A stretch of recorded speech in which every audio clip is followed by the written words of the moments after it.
नमस्कार दोस्तों, मैं सुरेंद्र सोनवाल आप सभी का चैनल पर स्वागत करता हूं। तो दोस्तों आज अपन देख रहे हैं जो वार्षिक परीक्षा 2023-24 का हिंदी साहित्य का पेपर हुआ था आज, और ये 11वीं क्लास का है। 100 नंबर का पेपर आया था, 3.25 घंटे का टाइमिंग मिला था। तो दोस्तों आप वीडियो में बने रहें, मैं पूरी आंसर की आपको बताने वाला हूँ। तो सबसे पहले अपन चल रहे हैं फर्स्ट क्वेश्चन में। तो फर्स्ट क्वेश्चन में क्या दे रखा है कि निम्नलिखित अपठित गद्यांश को ध्यानपूर्वक पढ़कर नीचे दिए गए प्रश्नों के उत्तर दीजिए। 10 प्रश्न दे रखे हैं दोस्तों, एक एक नंबर के हैं। तो सभी आपको इस गद्यांश को पढ़ करके आपको देना है। तो इस गद्यांश को आप लोग ध्यान से पढ़ लें, क्या कह रहा है क्या नहीं कह रहा है। फिर इसके बाद में इसके जो क्वेश्चन दे रखे हैं उनका जवाब अपन को देना है। तो दोस्तों मैंने इस पूरे को पढ़ लिया है बहुत अच्छे से, तो मैं आपको इन सभी के प्रश्नों के उत्तर दे देता हूँ। आप भी लिख सकते हैं। से जिनका पेपर हो गया उनके लिए आंसर की, और जिनका नहीं हुआ है उनका सेम पैटर्न पे ऐसा ही पेपर आपको एग्जाम में देखने को मिलेगा। तो वीडियो में आप बने रहें। तो सबसे पहले बोल रहा है कि अतिलघु उत्तरात्मक प्रश्न, उत्तर शब्द सीमा 25 शब्द है। तो पहले में आपसे दे रखा है, क्या देख सकते हैं।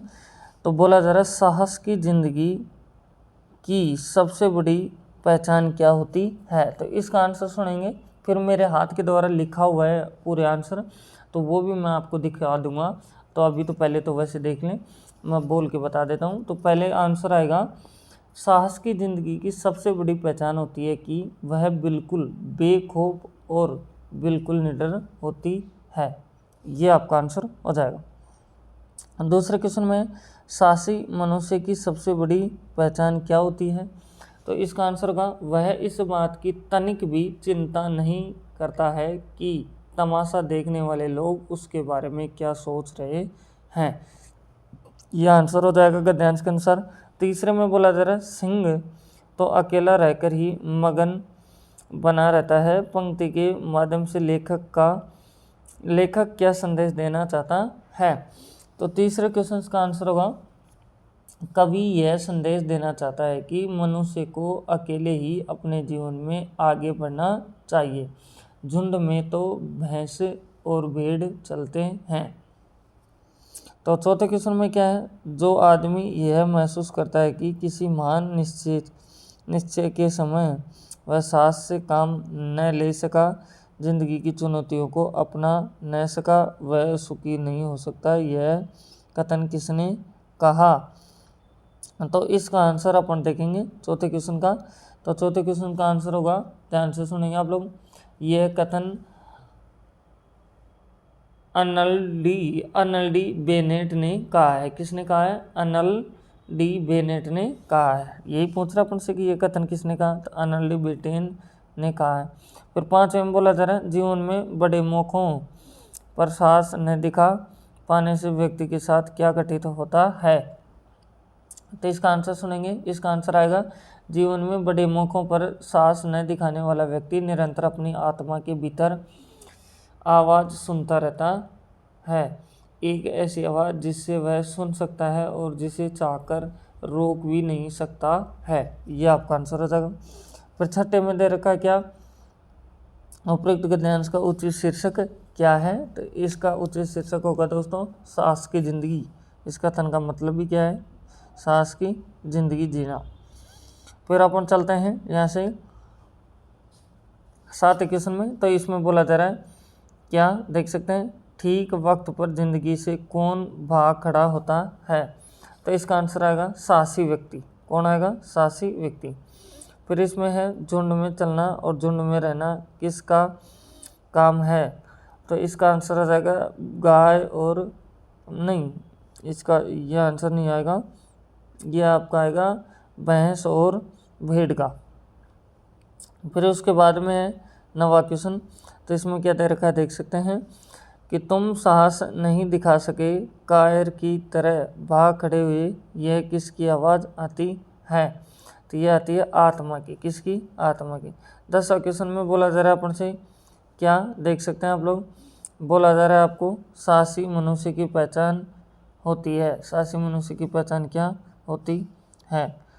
तो ये आपका आंसर आएगा, देख सकते हैं कि द आपका आंसर हो जाएगा। क्या कि वह तमाशा देखने वालों कि सोच की परवाह नहीं करता, तो ये साहसी व्यक्ति के अंदर के गुण होते हैं। अब दोस्तों अपन पहुंच जाते हैं दूसरे क्वेश्चन में। तो दूसरा क्वेश्चन में क्या है देख सकते हैं आप लोग। तो इसमें अपन से बोला जा रहा है कि यहाँ से निम्नलिखित पद्यांश, अब पद्यांश दिया जा रहा है अपन को, पहले गद्यांश दे रखा था, पढ़कर नीचे दिए गए प्रश्नों के उत्तर दीजिए। वही 10 प्रश्न आपको दे रखे हैं जो एक एक नंबर के हैं।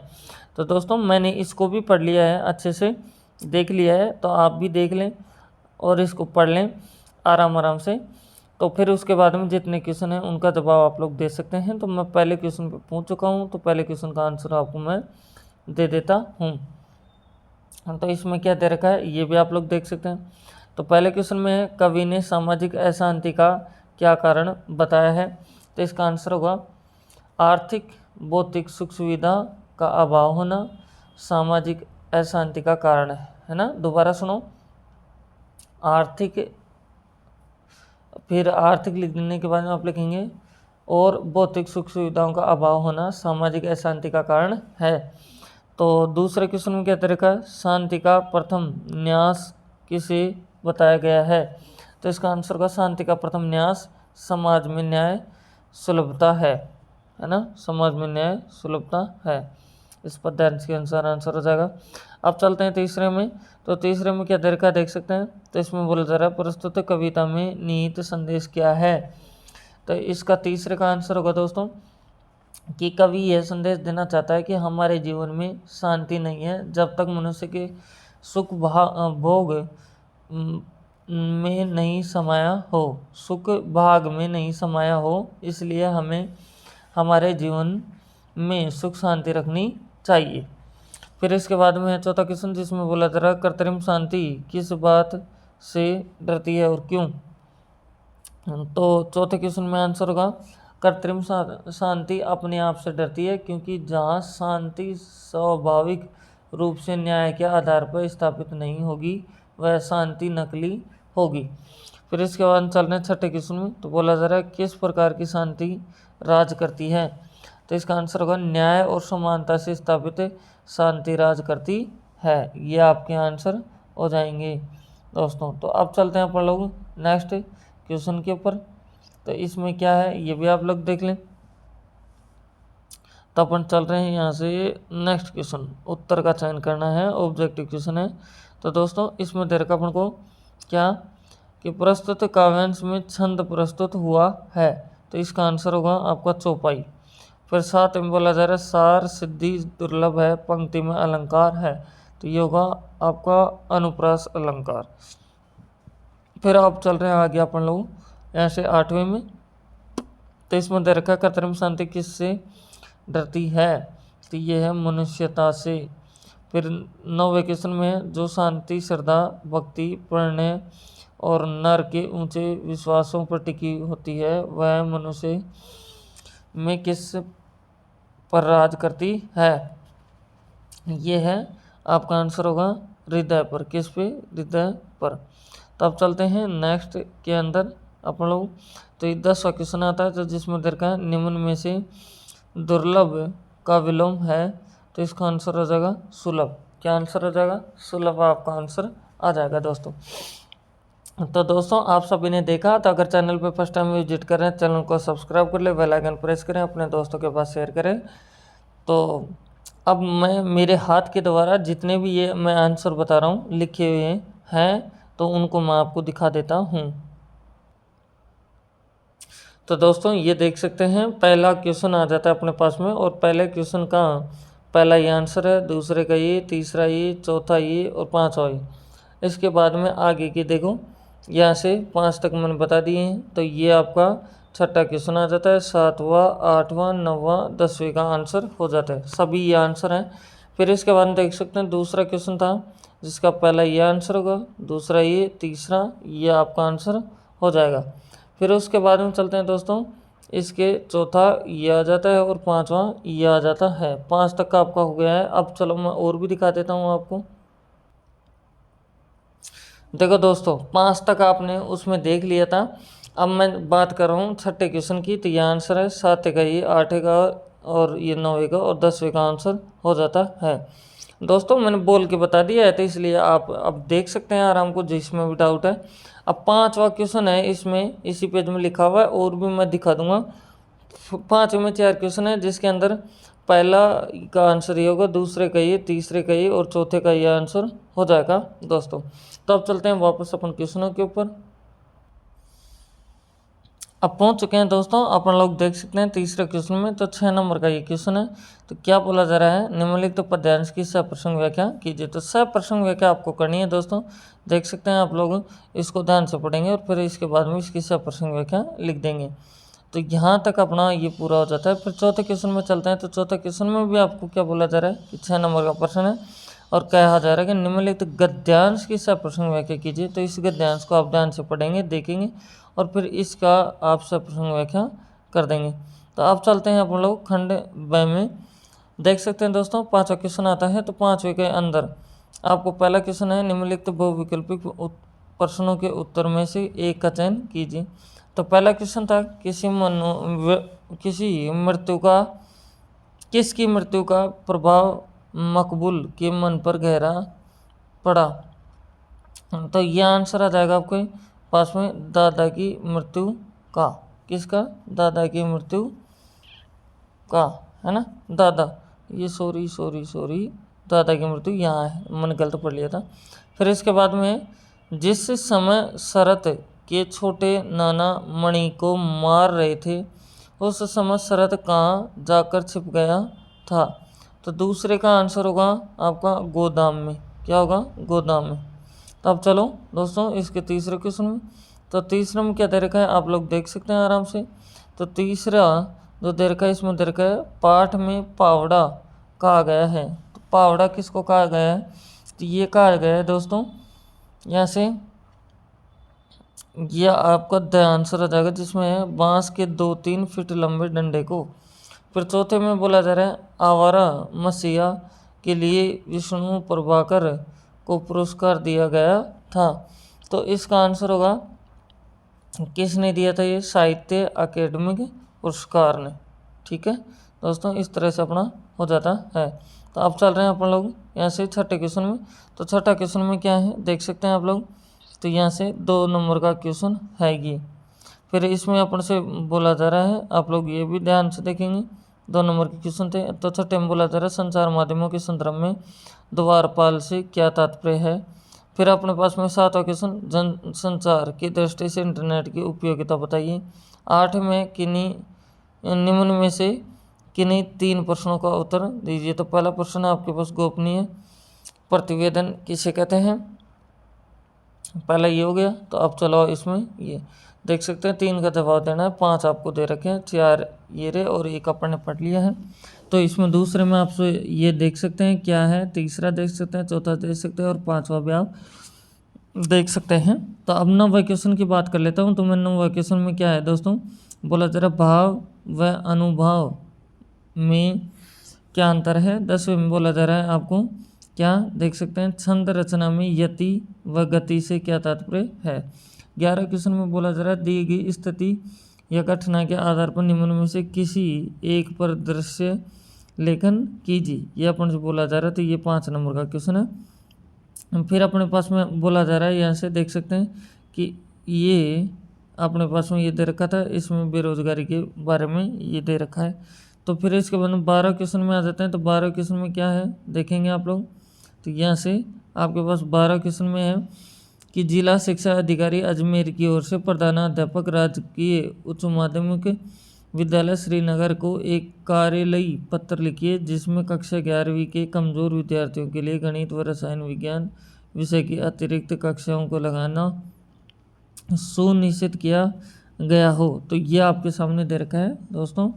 तो ये 5 नंबर का है। अगर ये नहीं आता है तो आप लोग नीचे वाला भी कर सकते हैं, जिसमें आपको दे रखा है, देख सकते हैं कि सहायक अध्यापक के पद के लिए शिक्षा निदेशक को एक आवेदन पत्र लिखिए। दोस्तों अब चलेंगे खंड सेमी। तो खंड सेमी क्या दे रखा है देख सकते हैं आप लोग। 13 क्वेश्चन आ जाता है, बोला जा रहा है निम्न में से किन्हीं 4 प्रश्नों का उत्तर दीजिए। तो देख सकते हैं पहला क्वेश्चन है, कृष्ण के अधरों की तुलना से जैसे क्यों कही गई है बताइए। दूसरे में है, कृष्ण के हंसते हुए मुँह फेर कर चले जाने से गोपिका ने क्या खो दिया और क्या उसके पास शेष रह गया था, बताइए। ऐसे ही ये देख सकते हैं तीसरा इसका। आपको दोस्तों 4 प्रश्नों के उत्तर देने हैं, तो ये 5 प्रश्न है। तीसरा भी आप देख सकते हैं, फिर आपके पास में ये चौथा है, ये आपका 5वां है और ये 6ठा है। ठीक है दोस्तों, इनमें से अपन को कुछ करने हैं। अब इसके बाद में चलते हैं अपने पास में ये दोस्तों 14 क्वेश्चन आ जाता है। बोला जरा निम्नलिखित निम्न प्रश्नों में से किन्हीं 4 प्रश्नों का उत्तर दीजिए। फिर से दोस्तों यहाँ 6 प्रश्न है, इनमें से 4 प्रश्न आपको करना है, तो इनको भी आप लोग ध्यान से पढ़ लें, एक एक को देख सकते हैं। फिर उसके बाद में आप जवाब दे सकते हैं। वीडियो में बने रहे, सभी प्रश्न बहुत इंपॉर्टेंट है, आपको एग्जाम में देखने को मिलेंगे। तो अब 15 क्वेश्चन है। बोला जरा निम्न में से किसी एक का साहित्यिक विचार लिखिए। तो पहली बात यह दे रखा है, देव के बारे में लिखो, या फिर लिखेंगे भारतेंदु हरीशचंद्र के साहित्यिक परिचय लिखना है, दोनों में से एक को। और ये 4 नंबर का क्वेश्चन है।